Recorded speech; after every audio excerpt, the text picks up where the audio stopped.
வசதி இருக்கு, தனித்திறன், தனி பயிற்சி வச்சு படிச்சுக்கிறேன். எனக்கு மின் விளக்கு இருக்குது, எனக்கு எல்லாம் இருக்குது. ஆனால் இது எதுவும் இல்லாத சிற்றூர்கள் இருக்கிற மாணவன் அவனுக்கு மருத்துவ கனவு வரக்கூடாதா? கிராமப்புறங்கள்ல வரக்கூடாது? கல்வி மறுக்கப்பட்ட சமூகங்கள் இருக்குது. இந்த தலைமுறையில தான் படிச்சவங்களா இருக்கு. நான்லாம் எங்க ஊர்ல 5வது பட்டதாரி. அதுக்கு முன்னாடி எவ்வளவு காலம் இருந்த கல்வி எவ்வளவு மறுக்கப்பட்டிருக்க சிற்றூர்களா நாங்க இருக்கோம். சிமிலி விளக்குல, மண்ணெண்ணெய் விளக்குல படிச்சவங்க. அப்ப எங்கள் நிலைமையெல்லாம் அப்ப நீ அந்த மாதிரி வரும்போது அவனெல்லாம் மருத்துவ கனவு பாலாகி போயிரும், பொசுங்கி போயிரும், கருகி போயிரும்ங்கிற ஒரு கனவு, இது ஒரு தொலைநோக்கு பார்வை இல்லாது. எப்படி இந்த நீட்டு தேர்வை காங்கிரஸ் கொண்டு வந்த போது இதே திமுக அரசு எப்படி ஆதரிச்சது? எப்படி ஆதரிச்சது?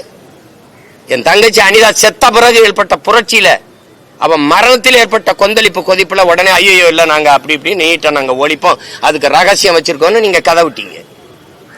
60 லட்சத்துக்கு மேல கையெழுத்து வாங்க. நீங்க என்ன பண்ணீங்க? சேலம் மாநாட்டில் குப்பையில் தூக்கி போட்டு போயிட்டீங்க. யார்கிட்ட கொடுத்தீங்க அந்த கை? ஐயா பிரதமர் மோடியை சந்திச்சீங்க, ஐயா உள்துறை அமைச்சர் அமித்ஷாவை சந்திச்சீங்க, முதல்வர் சந்திச்சார், தம்பி உதயநிதி துணை முதல்வர் சந்திச்சார். என்ன செஞ்சீங்க? எங்க கொடுத்தீங்க? என்ன கொடுத்தீங்க? எங்க கொடுத்தீங்க? இது பாதிக்கும்னு தெரியாம எப்படி இந்த முறையை கொண்டு வந்தீங்க? சரி, நீட்டை எழுதுறாங்க. இந்தியா முழுமைக்கு மாணவர்கள் நீட்டு தேர்வு எழுதுறாங்க. என் மாநிலத்தில் மட்டும் ஏன் இந்த கொடுமை நடக்குது? இந்தியாவில் எந்த மாநிலத்தில் என் பிள்ளைகளுடைய துப்பட்டாவை எடுக்கிறான், பூநூலா இருக்கிறான், தலைமுடியை விரிச்சு விடுறான், முழுக்கை போட்ட சுடிதார்னா அரக்கையா வெட்டுறான், உள்ளாடையை எந்த மாநிலத்தில் கலட்டுறான்? என் பிள்ளையோட உள்ளாடையை கலட்ட நீ யார்? எது கலட்டுற? அந்த தேர்வு நடத்துற ஆணையர் அந்த மேற்பார்வையில் கிடக்குறான். காவல்துறைக்கு என்ன வேலை? மனச்சான்றோட இந்த நாட்டு மக்கள் இதை யோசிக்கணும். இதை நீட்டு வேணாங்கிறாரு, இப்படிதான் பேசக்கூடாது. மூக்குத்தி தோடு எவ்வளவு பெருசு இருக்கும்? மூக்குத்தி அறிவார்ந்த மக்கள் செஞ்சு பாருங்க. இந்த மூக்குத்தி எவ்வளவு பெருசு? இந்த மூக்குத்திக்குள்ள பிட்ட கொண்டு போய் பார்த்தெழுதிட முடியும்னு நம்புதா அந்த சமூகம்? நம்புதா? ஏன் அங்க கண்காணிப்பு கருவி, சிசிடிவி கேமராவை வை. அப்ப மேற்பாளர்கள் சூப்பர்வைசர் இருக்கான்ல, அவன் என்ன பண்ணிட்டு இருக்காரு? அவர் என்ன பண்ணிட்டு இருக்காரு? பார்த்து எழுதும் போது அப்படிக்க மாட்டாரா? இந்த தோடுக்குள்ளைய மூக்குத்திக்குள்ளைய நீ பிட்ட மறைச்சு கொண்டு எழுதிட முடியும்னு நம்ப சொல்றேன்.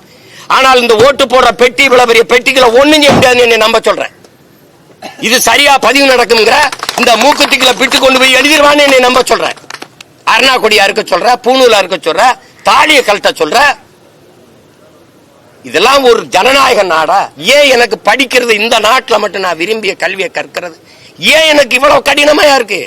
ஏன் உலகத்தில் எந்த நாட்டிலே கல்வி ஏன் சுகமா இல்லாம சுமையா இருக்கு? ஏன் இவ்வளவு கொடுமையா இருக்கு? உங்களெல்லாம் யாரா மருத்துவராக சொன்னதுன்னு கேட்கிறீங்களா?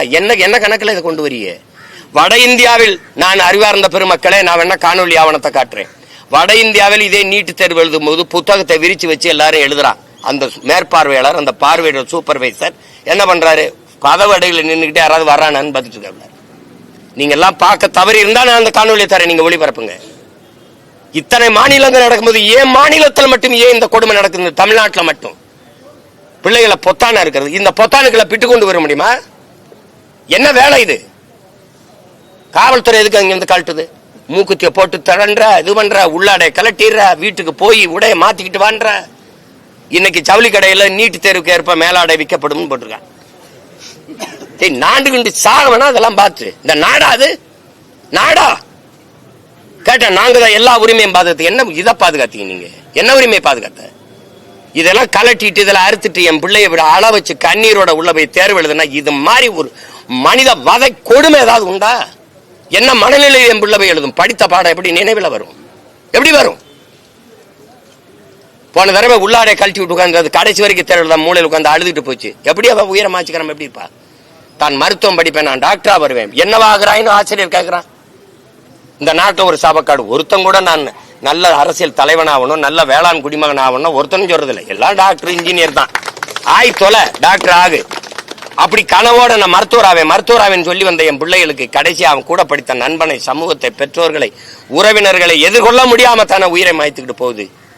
பச்சை பிள்ளைகளை கொல்ற, குடிக்க வச்சு கொல்ற, படிக்க போற இடத்துலையும் தேர்வு விடாம கொல்ற. என்னதான் அது நாடுது? என்னதான் நாடுது? கொடுமை. பித்தான வெட்டிக்கிட்டு மூக்குத்திய போட்டு கலட்டிக்கிட்டு இருக்க. இதுக்கு அறிவு யாராவது கேட்க மாட்டீங்களா? யாருமே கேட்க மாட்டீங்களா? எங்க இந்த மூக்குத்திகளை எப்படிங்க பிட்டு கொண்டு போக முடியும்?